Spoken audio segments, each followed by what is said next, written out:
In California this morning, as you know, there's a massive search going on for 14 people, including 8 children, all suspected cult members who, according to police, may be about to commit mass suicide. They've indicated to relatives that they were going somewhere to await the rapture. Meg Oliver is on the story.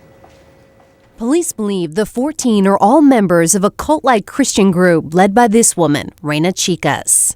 They left behind notes saying that they were going to go visit their deceased relatives. Family members reported the El Salvadoran immigrants, 6 adults and 8 children, ranging in age from 3 to 17, missing since early Saturday. Sheriff's deputies say one person left behind a purse with IDs, personal papers, and letters, saying they were awaiting the end of the world.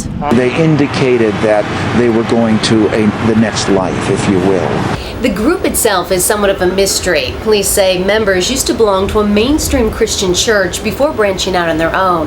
They're described as fundamentalist in nature. California is no stranger to tragic suicide plots. In March 1997, police discovered the bodies of 39 members of the religious group Heaven's Gate.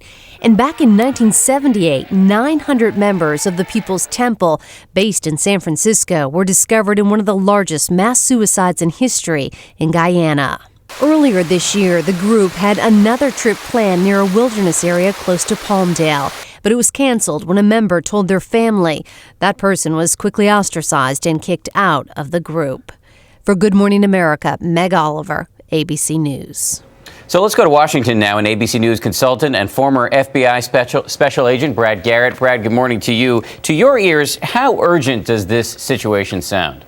You know, it sounds fairly urgent to me, Dan, because you're talking about people who have left notes and apparently talked about moving on to another life.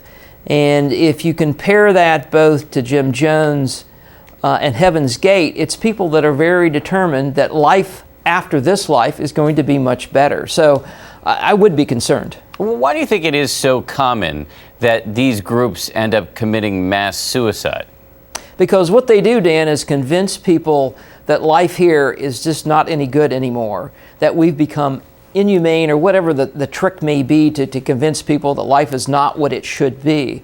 And so as a result, we're going to move on. We're going to feel better. We'll be together in the afterlife and start over as this world, the material world, disintegrates. Generally speaking, what kind of people are attracted to groups like this?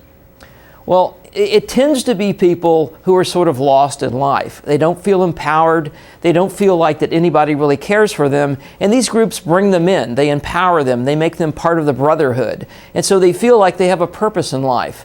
And if you combine that with isolation and a charismatic type leader, it can be a combination that can lead to something unfortunate like we may be looking at this time. So right now there's this big search going on.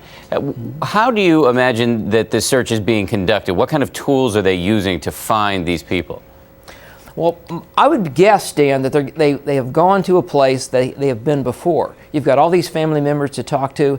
Apparently, according to previous reportings, they had talked about doing this and picked a location previously.